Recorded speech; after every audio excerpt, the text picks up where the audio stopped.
Well, I have spent the better part of last night and today at the very bottom of the rabbit hole on these JFK files. And what do you know? I mean, not too much new, but literally what everyone already knew, which the government, entrenched bureaucrats, and overeducated institutionalists called us conspiracy theorists for. Turns out to be true.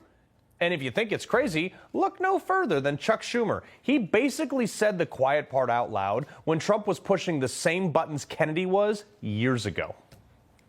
To take on the intelligence community, they have 6 ways from Sunday at getting back at you. So even for a practical, supposedly hard-nosed businessman, he's being really dumb to do this. And I'm going to prove him right, because much of what was released we already knew. But to illustrate exactly why I don't trust the government, we're going to put it all in one place for you, with the old and the new info, because it's pretty crazy how so many things are connected. Let's take a walk down that rabbit hole, shall we? You ever heard of a guy named Gary Underhill? He was a former World War II military intel guy who then went on to work for the CIA, working for projects such as special assignments that were classified. Well, in 1964, the Warren Commission determined that Lee Harvey Oswald assassinated Kennedy and acted alone. Shortly after, Mr. Underhill traveled from D.C. to New Jersey to confide in some friends, and according to newly unredacted report, what he said to those friends was, quote, he attributed the Kennedy murder to a CIA clique which was carrying on a lucrative racket in gun running, narcotics, and other contraband, and manipulating political intrigue to serve its own ends. Kennedy supposedly got wind that something was going on and was killed before he could blow the whistle on it.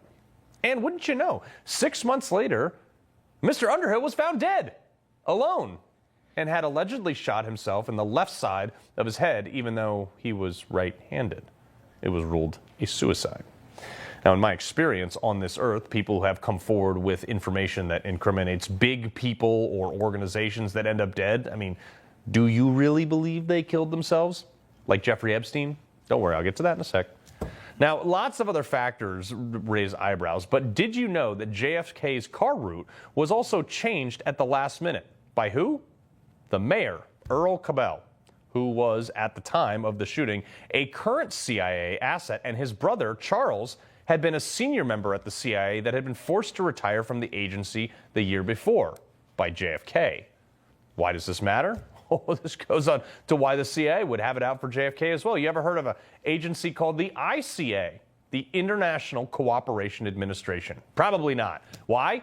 Because they were disbanded. They were the agency that was disbanded after the Bay of Pigs disaster in April of 1961. Mentioned this before, where under JFK, the U.S. tried to invade Cuba during the Cold War using humanitarian and foreign aid as a front to gather intel for that invasion. That bad intel that was gathered landed assets in a swamp, compounded with the fact that Kennedy denied air support that doomed the entire operation. That tension between the intel community and JFK was only made worse when Kennedy famously said this failure that would, quote, he would splinter the CIA into 1,000 pieces and scatter it to the winds. And 5 months later, he closed that agency, the ICA, which was seen as an attempt to hamper unaccountable covert operations. Guess what agency he started in its place? A little-known agency that was supposed to be more accountable to the State Department. That agency was called USAID.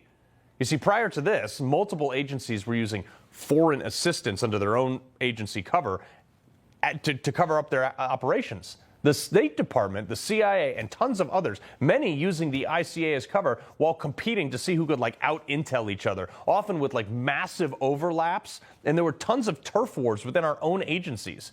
USAID was supposed to be the answer to stream all the accountability on that through the State Department. It really had absolutely nothing to do with building wells in Africa. Trust me, it was a cover, okay? As a SEAL, I was in countries that we weren't at war with for humanitarian purposes too, okay? I know this. Which gets me to the convenience of Lee Harvey Oswald. Now, the reasoning of Oswald being the lone actor was that he had met with Cuban officials in Mexico City before and this whole assassination then happened. The official reports allege that it was carried out as retaliation related to the Bay of Pigs.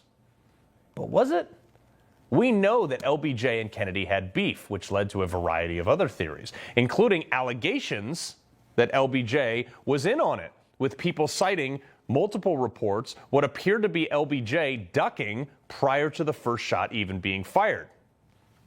And one of the first things LBJ did as the president after the assassination, which raised even more concern, was to establish that Warren Commission I mentioned earlier to investigate it.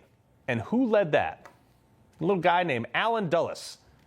Now, Allen Dulles had been the former CIA director that JFK had fired.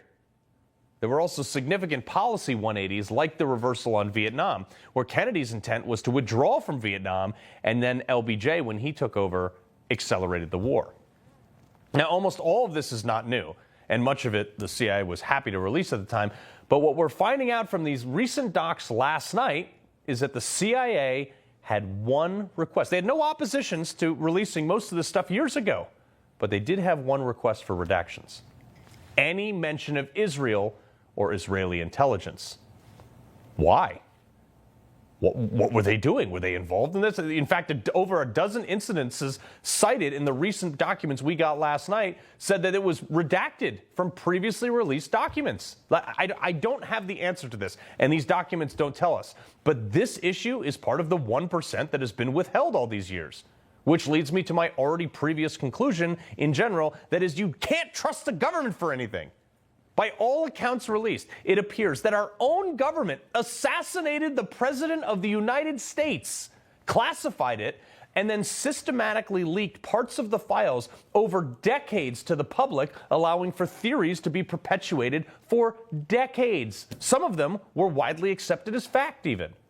This type of campaign, that drip, drip, drip of information, that is a classic psyop that our intel community uses overseas to overthrow governments. Sometimes it's a method to desensitize people to the actual story when it does come out. That often confirms previous theories, and people don't even take it as a new revelation. Here we are. A lot of networks aren't even running the story in the first half of their shows, less than 24 hours after it has come out that the CIA apparently assassinated a president to change policy.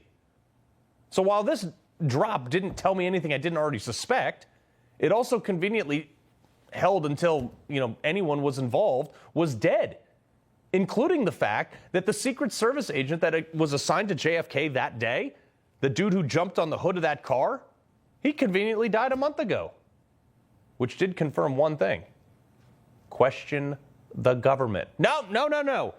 I don't care. You don't get to tell me I'm a conspiracy theorist anymore for anything. The onus is now on the government to give me the reason to trust them.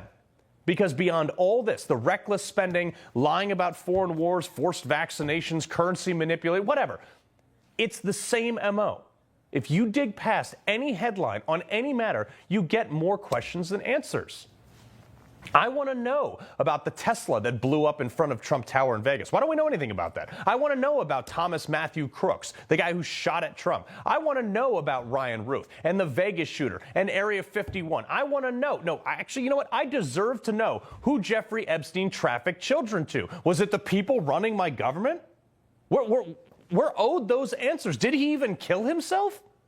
We are owed an answer on the $250 billion missing dollars from the Pentagon budget in the last audit. I deserve to know what you spent my Social Security contributions on. I demand to know whether or not there's any gold at all in Fort Knox, or how the CIA, via the Pakistani ISI, used Osama bin Laden as an intel asset for years, and then they let him fly planes into the Twin Towers, and then let him live in Pakistan 500 yards from their equivalent of a West Point when we killed him. Given my personal sacrifice in Iraq, I deserve to see the evidence of WMDs that we allegedly went to war for, that spent trillions of dollars and killed thousands of American troops. I want to know why they tried to force us to get vaccinated, why so many of them affiliated with making the decisions about COVID didn't practice any of the precautions that they mandated on us. I want to know everything.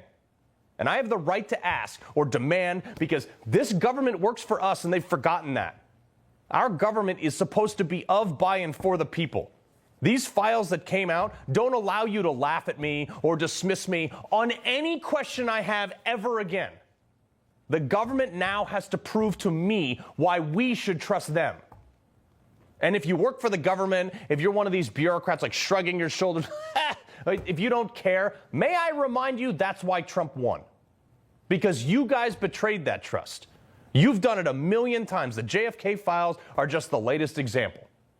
That is why America doesn't trust the government. And what's the worst part about this is that Trump is the first guy in a long time that is making an effort to earn that trust back. And they're trying to kill him for it. He loves the Constitution. He fights for what's right. He hates the bad guys. He's a freedom warrior. He's your freedom warrior. Watch Carl Higbie every weekday on Newsmax.